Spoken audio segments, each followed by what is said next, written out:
Tube Tamil வணக்கம். பிரேசிலில் இருந்து ஜெர்மனியில் தாக்குதலை நடத்திய பயங்கரவாத சந்தேக நபர் சுட்டுக் கொல்லப்பட்டது வரை 4 முக்கிய செய்திகள் இடம் பிடிக்கின்றன. முதலாவது, பிரேசிலில் முன்னாள் அதிபராக இருந்து 27 வருடங்கள் சிறை தண்டனை பெற்ற ஜேர் பொல்சோனாரோவினுடைய மகன் பிளாவியோ பொல்சோனாரோ புதிய அதிபர் வேட்பாளராக நியமிக்கப்பட்டிருக்கின்றார். இது தொடர்பாக சாவோ பவுலா நகரத்தில் நடைபெற்ற அறிமுக விழாவில் அர்ஜென்டினா நாட்டின் அதிபர் ஹாவியர் மிலே கலந்து கொண்டு மிக தவறான கருத்துக்களை கூறினார். இஸ்ரேலிய பிரதமர் பெஞ்சமின் நெட்டன்யாகு காணொளி மூலமாக தொடர்பு கொண்டு மிகப்பெரிய வெற்றி கிண்ணத்தை எடுத்த மனிதர் இவர் என்று இவரை பாராட்டியும் புகழ்ந்திருக்கின்றார். இதில் முக்கியமானது, அர்ஜென்டினா நாட்டினுடைய அதிபர் பிரேசில் நாட்டிற்குள்ளே நுழைந்து பிரேசில் நாட்டில் அதிபர் வேட்பாளராக போட்டியிடுகின்ற ஒருவருக்கு சார்பாக தேர்தல் பிரச்சாரம் செய்தது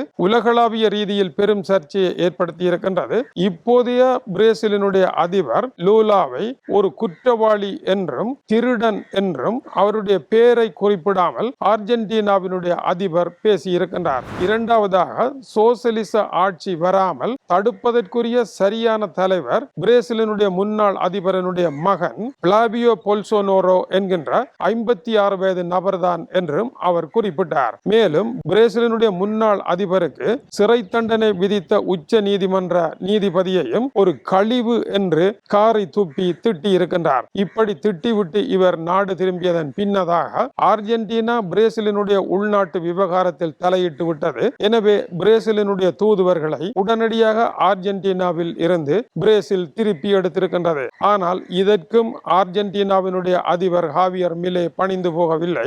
பிரேசில் நாடு கடுமையான சோசலிச பாதையில் செல்லுகின்றது. அது தப்பான ஓர் ஆட்சியாக இருக்கின்றது. அமெரிக்காவினுடைய டெமோக்ராட் கட்சி மற்றும் மெக்சிகோவில் இருக்கின்ற கட்சிகளினுடைய பணம் செல்வதனால் லூலாவினுடைய நடவடிக்கைகள் சோசலிச பாதையில் செல்கின்றது என்று திட்டினார். ஆனால் லூலா சீனாவுடன் தொடர்புடையவராக இருக்கின்றார், ரஷ்யாவுடன் தொடர்புடையவராக இருக்கின்றார் என்பதை அவர் பேசாமலே இருந்தார்.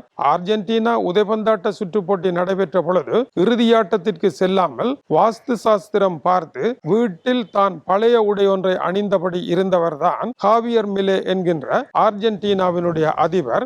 இவர் டொனால்ட் ட்ரம்பினுடைய வால் என்று அழைக்கப்படுகின்றார். எனவே தன்னுடைய வாள்களை டொனால்ட் ட்ரம்ப் ஏவி விட்டாரா தெரியவில்லை. ஏனென்றால் இஸ்ரேலிய பிரதமர் பெஞ்சமின் நெட்டன்யாகுவும் இவர் சிறந்த அதிபர் வேட்பாளர் என்றும் தேர்தலில் வெற்றி பெறுவார் என்றும் குறிப்பிட்டிருக்கின்றார். அவரும் இந்த தேர்தலில் பிரவேசித்திருப்பது டொனால்ட் ட்ரம்பினுடைய வேண்டுகோளில் தான் இவர்கள் வந்திருக்கின்றார்களா தெரியவில்லை. ஏனென்றால் முன்னாள் அதிபர் தன்னை சின்ன டொனால்ட் ட்ரம்ப் என்று அழைத்ததும் தேர்தலில் தோல்வியடைந்த டொனால்ட் ட்ரம்ப் அமெரிக்காவினுடைய ஓவல் கட்டடத்தில் தாக்குதல் நடத்துவதற்கு தன்னுடைய அடியாட்களை தூண்டிவிட்டதாக குற்றம் சுமத்தப்பட்டது போல பிரேசிலினுடைய முன்னாள் அதிபர் தோற்ற பொழுது ஆட்சி கவிழ்ப்பு சதியொன்றை அவர் மேற்கொண்டு டொனால்ட் ட்ரம்பை போல செய்ததாக குற்றம் சாட்டி அவருக்கு 27 வருடங்கள் வீட்டுக்காவல் சிறை வழங்கப்பட்டிருக்கின்றது. இதனால் அந்த கூட்டத்திற்கு அவர் வர முடியாது, அரசியல் பேச முடியாத நிலையில் அவருடைய உருவத்தை AI வடிவமாக செய்து உரையாற்றுவது நடந்தது. ஆனால் புதிய அதிபர் வேட்பாளருக்கு 43 வீதமான ஆதரவே இருக்கின்றது.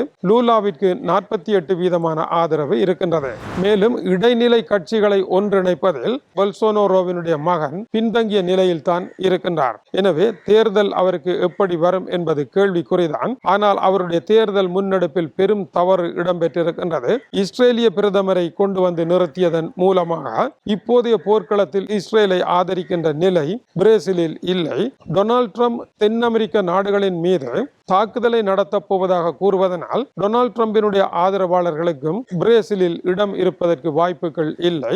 இதை கடுகளவும் கவனத்தில் எடுக்காமல் ஆரம்பத்தில் இந்த தவறை இழைத்திருப்பதாக தெரிகின்றது. முதல் கோணல் முற்றும் கோணலாக அமைவதற்கு வாய்ப்புகள் உண்டு. வரி குறைப்பு, குற்றங்களுக்கு கடுமையான தண்டனையின் மூலமாக நாட்டை சீர்திருத்துவேன் என்று இப்போதைய அதிபர் வேட்பாளர் கூறியிருக்கின்றார்.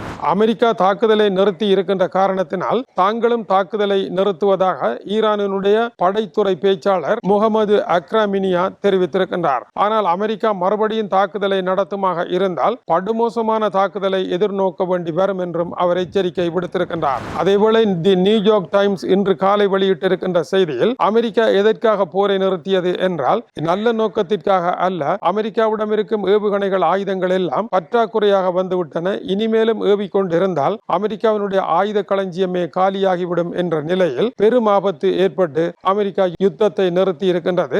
அமெரிக்காவிடம் பெருந்தொகையான ஆயுதங்கள் இல்லை என்று குறிப்பிட்டிருக்கின்றது.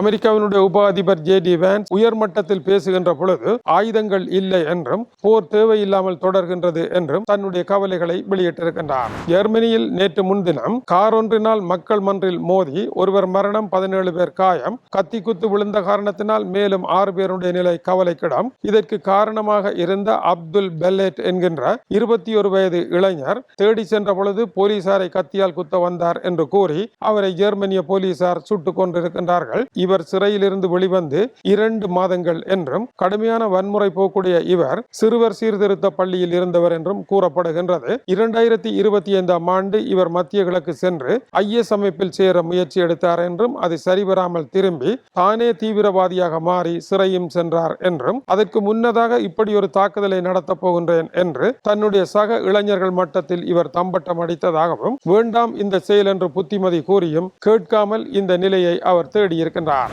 ஆனால் தாக்குதலுக்கு இவர் மட்டுமா காரணம், வேறு யாராவது இருக்கின்றார்களா என்று ஜெர்மன் போலீசாருடைய தேடுதல் உக்கிரமடைந்திருக்கின்றது.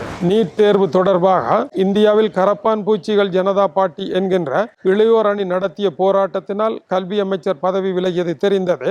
அதனுடைய அப்டேட்டாக இந்திய அரசாங்கம் நீட் தேர்வுக்கான வினாத்தாள்களை கசிய விடுவோர் இப்பொழுது சிறையில் அடைக்கப்பட்டு இருப்பதாகவும் இது தொடர்பான வேலைகளை செய்தால் 5 வருடம் குறைந்தபட்ச தண்டனை என்றும் குழுவாக செய்தால் 10 ஆண்டுகள் சிறை தண்டனை என்றும் அறிவித்திருக்கின்றது. இந்திய இளையோரினுடைய வாழ்வாதாரங்களை பறிப்பவர்களை தாங்கள் சும்மா விட மாட்டோம் என்று இந்திய பிரதமர் நரேந்திர மோடி கூறியிருக்கின்றார். இதன் அடிப்படையில் இந்த நீட் தேர்வு முறையை எளிமைப்படுத்துவதற்கும் அதில் புதிய வழிகளை காண்பதற்கும் நந்தன் நிலே என்கின்ற நிபுணர் தலைமையிலான ஒரு குழு நியமிக்கப்பட்டிருக்கின்றது. இது நீட் தேர்வை சீர் செய்யும் என்றும் இந்திய அரசு கூறியிருக்கின்றது. ஆனால் தேர்வுகளை சீர் செய்வதும் தேர்வுகளை மாற்றி அமைப்பதும் எப்பொழுதுமே பிரச்சனைக்கு தீர்வாக அமையாது. பரீட்சை என்பது உண்மையில் திறமையான மாணவன் ஒருவனை தேர்வு செய்கின்ற ஒன்று அல்ல என்பது குறிப்பிடத்தக்கது.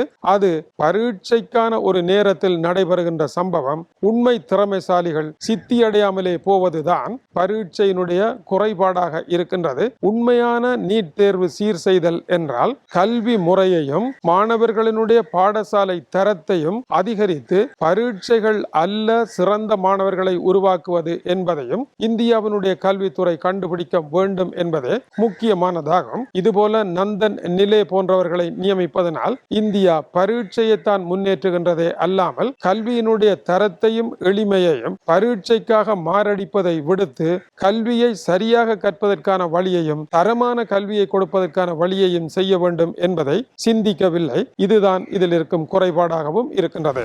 சீனாவினுடைய தென்பகுதியில் மோசமான தைப்பூன் புயல் வீசி பெரும் அழிவுகளை செய்து கொண்டிருக்கின்றது. 7 லட்சத்திற்கு மேற்பட்டவர்கள் வாழிடங்களை விட்டு ஓடிக்கொண்டிருக்கின்றார்கள். ஐரோப்பாவில் ஸ்பெயின், பிரான்ஸ் உட்பட பல நாடுகளில் காட்டுத்தீ எரிந்து மக்கள் வாழிடங்களை விட்டு தலைதறிக்க ஓடிக்கொண்டிருக்கின்றார்கள். ஒரு புறம் புயல், இன்னொரு புறம் நெருப்பு. இந்த இரண்டிற்கு இடையேயும் இயற்கையினுடனும் உலகம் இன்று பெரும் போராட்டத்தை நடத்தி கொண்டிருக்கின்றது. பிரான்சிய அதிபர் அவசரமான சந்திப்பு ஒன்றை ஏற்படுத்தி இருக்கின்றார். பிரான்சில் பெருகும் தீயை கட்டுப்படுத்துவதற்கு தொடர்ந்து இணைந்திருங்கள். மேலும் சூடான செய்திகள் பல வந்து கொண்டிருக்கின்றன. இது டியூப் தமிழினுடைய உலக செய்திகளுக்காக இலங்கை வடபுலம் யாழ்ப்பாணத்திலிருந்து கீசே துறை. வணக்கம் உறவுகளை.